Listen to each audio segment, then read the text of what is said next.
l'actualité de cette journée également, la France réécrit une page de son histoire. François Hollande a reconnu aujourd'hui la responsabilité de l'État, de la République, dans la sanglante répression de la manifestation du 17 octobre 61 pour le droit à l'indépendance de l'Algérie. C'est une première. Bernard Lebrun, Tristan Lebras. Une plaque très discrète sur le pont Saint-Michel, et c'est tout. 51 années que les familles des victimes attendaient une reconnaissance officielle.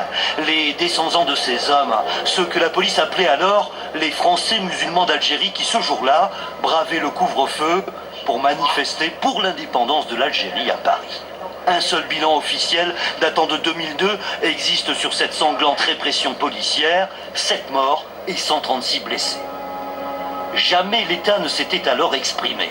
Surprise aujourd'hui, à quelques minutes de la commémoration, l'Élysée a diffusé ce communiqué.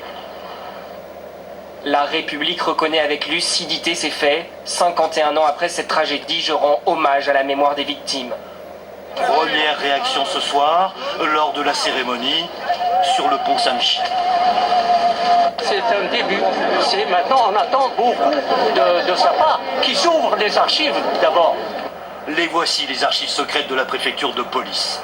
Le Front de Libération Nationale algérien maintient qu'il y a eu plus de 200 tués ce soir-là, dont nombre par noyade, et demande une réévaluation. À la manœuvre, ce 17 octobre, le préfet de police de Paris, Maurice Papon, qui mentira au général de Gaulle sur le bilan. Pour autant, fallait-il 51 ans après, sans autre commission d'enquête, que le président de la République s'exprima aujourd'hui. Il remet en cause à la fois la responsabilité, l'engagement de la France, la responsabilité de la police qui est républicaine, le président de la République et le général de Gaulle. Cette déclaration présidentielle pourrait aussi avoir un objectif de politique étrangère afin de préparer dans les meilleurs termes la prochaine visite en Algérie du président français. Tandis que, dans la politique intérieure française, inexorablement, se poursuivait la domination complète, vous savez, totale, des affairistes.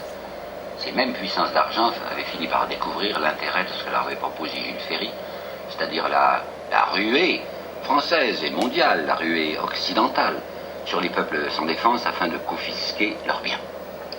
C'est en 90 que s'était constitué un comité de l'Afrique française.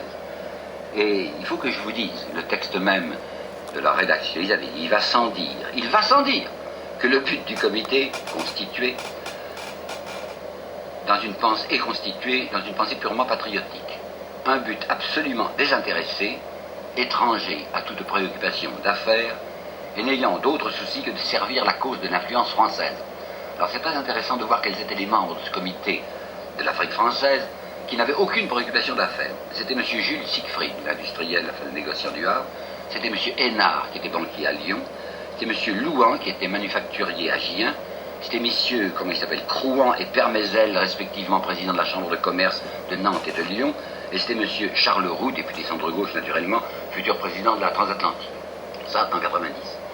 Alors voilà que va se constituer aussi maintenant à la Chambre ce que l'on appelle le groupe colonial. Les noms sont intéressants. Les noms principaux, c'est Léon Say, l'éternel Léon Say, vous savez. Delcassé, ministre des Affaires étrangères. Deschanel. Il y a un nouveau venu, dont vous entendrez souvent prononcer le nom par moi, qui s'appelle Eugène Étienne. C'est drôle qu'on ait oublié Eugène Étienne. C'est un homme extrêmement important pour le colonialisme français, au point qu'au banquet de l'Union coloniale de 1905, on saluera le fondateur et le chef aimé du parti, M. Eugène Étienne. La même année, on va constituer un ministère des colonies. Jusqu'à présent, il n'y avait pas de ministère des colonies en France, c'est en 1994, ça classe pas. Le ministère des colonies, jusqu'alors, c'était un sous-secrétariat d'État qui était rattaché au ministère de la Marine, et maintenant, on va faire un propre ministère des colonies.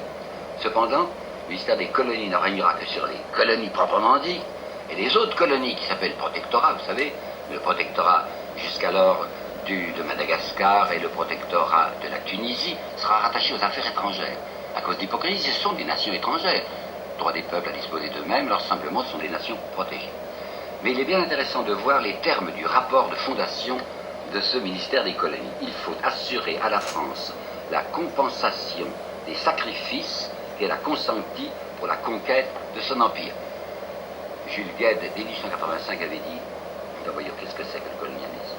Ça se fait comment? Ça se fait au moyen du sang et de l'argent de la nation, de la collectivité. On commence par envoyer des soldats, c'est-à-dire les enfants du peuple. Ensuite, on envoie un peu d'argent pour les premiers travaux, enfin pour des routes, pour l'aménagement du port, c'est encore des ports, c'est encore l'argent du peuple. Et puis après, ce sont des compagnies privées qui raflent tous les bénéfices. Alors maintenant, il s'agissait d'assurer à la France la compensation des sacrifices qu'elle a consommés. Quelle compensation? Eh bien évidemment, dans les colonies, on va mettre des impositions, des taxes sur les noirs ou sur les jaunes. Ça rapportera un peu. Mais en réalité, comme je vous le dirai tout à l'heure par des citations exemplaires, les colonies coûteront toujours très cher à la métropole et ne rapporteront pratiquement rien à la métropole. Elles rapporteront à des groupes d'intérêt privés. Il faut savoir aussi que dans cette union coloniale, on est extrêmement indigné par ce comportement de l'extrême gauche que je viens de vous signaler. Clémenceau, lui aussi, Jules Guesde et Jaurès, naturellement, ne cessaient de dire que c'était un scandale.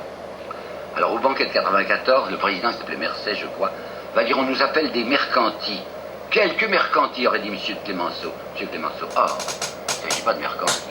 Il s'agit, dit-il, d'un groupe compact, puissant et chaque jour plus nombreux d'hommes qui ont leur tradition de droiture et qui contribuent de manière exemplaire à la grandeur de notre pays.